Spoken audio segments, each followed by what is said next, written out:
Well, welcome back, patriotic poetry peeps. Filet mignon coming to you from medium rare poetry on Australia Day in Australia. This is our national day where we celebrate all things Australian, and even got my Canberra hat on, which is the nation's capital. So we're ready to go. Actually, to tell you the truth, I'm recording this a couple of days early because when we are at January the 26th, Australia Day, Philly Mignon and I will be woofing in to our Aussie traditional barbecue lunch. So today's poem, which when I looked at my archives is the 20th poem I've written about Australia, and it's amazing how we can keep going. But there is so much about Australia that you can write about. It just is never ending, and that's great.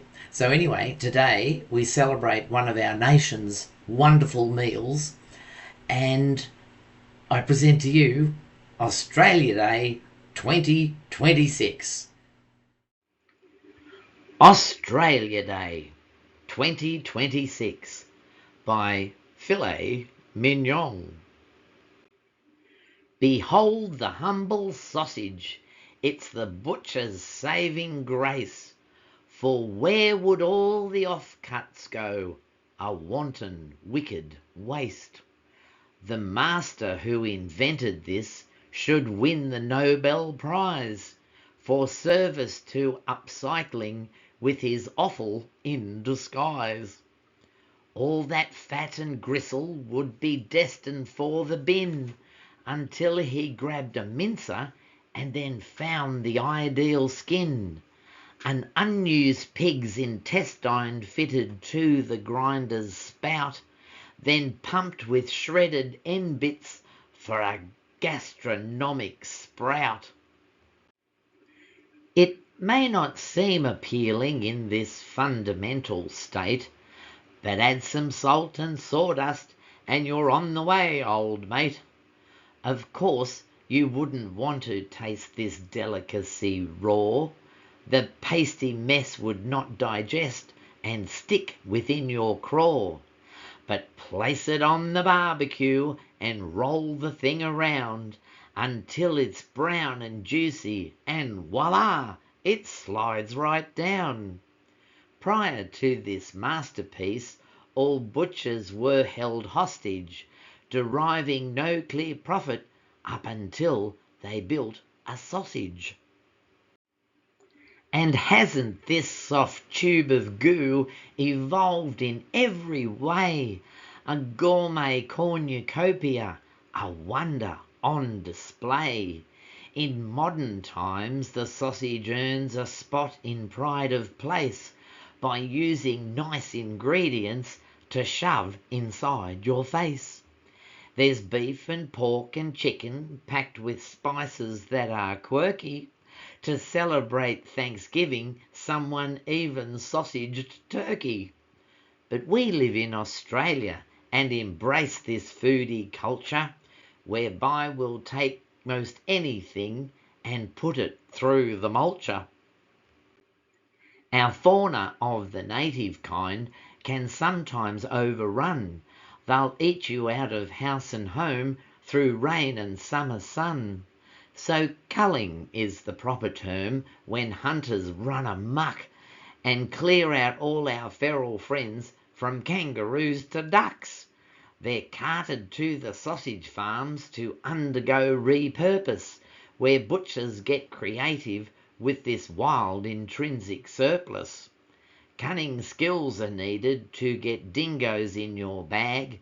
That's why the common sausage is colloquially a snag.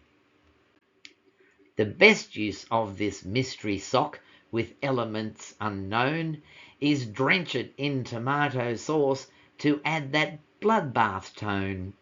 You take a slice of White Death bread and smother it with butter, then lay your snag diagonally and squeeze the sauce to splutter. Now pinch the open corners so to form a sort of cradle, then to your salivating mouth this meat balloon you ladle. Fried onions are an option to augment the taste sensation. They help with smooth ingestion with big bonus, flatulation. Now you can use a knife and fork if posh is to your liking. Beware the squirting liquid fat resultant from your spiking. Besides, it's half the fun to have a dribble on your chin, and messy fingers generate a saucy sausage grin. This simple occupation will abolish class distinction. The playing field is level through a sausage-led extinction. And thus, this basic foodstuff with ingredients obscure reflect the Aussie lifestyle with its down-to-earth allure. And so we have our nation's day, a patriotic spree. We are the envy of the world, for we are young and free. We celebrate Australia Day, eyes turned towards our flag, a giant boxing kangaroo with pouch all stuffed with snags, with cold potato salad and a mountain range of slaw. We scoff our sausage sangers, and you couldn't wish for more. And as we wipe the sauce and fat from every smiling face, we celebrate Australia because sausages are ace. Now, I understand that sausages were not invented in Australia, as they appear all around the world, of different makeups, different ingredients, you name it. It's a worldwide sausage phenomenon, and we celebrate it here in Australia. But you'll find every Saturday and Sunday outside the big hardware stores, there'll be a stall raising money for charity selling sausage sizzles, which is a sausage done on the barbecue, slopped onions all over it, put it on a piece of white bread with tomato sauce or barbecue sauce if you want to be exotic. And you can buy this cheap meal, it fills you up and it raises money for charity, and it's just wonderful. The only thing I got to thinking was that you never really come across a fish sausage. Now, I know sausages are made out of the offcuts of things, and when you look at fish and prawns and crabs and oysters, all you've got left is scales and bones and shells. So I guess that's not that appetizing, but they would be crispy.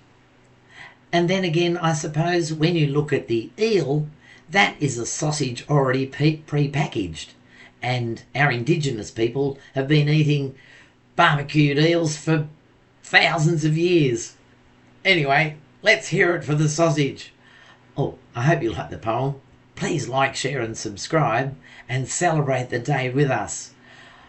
I thank you so much for being here, and I look forward to seeing you next time. Bye bye for now.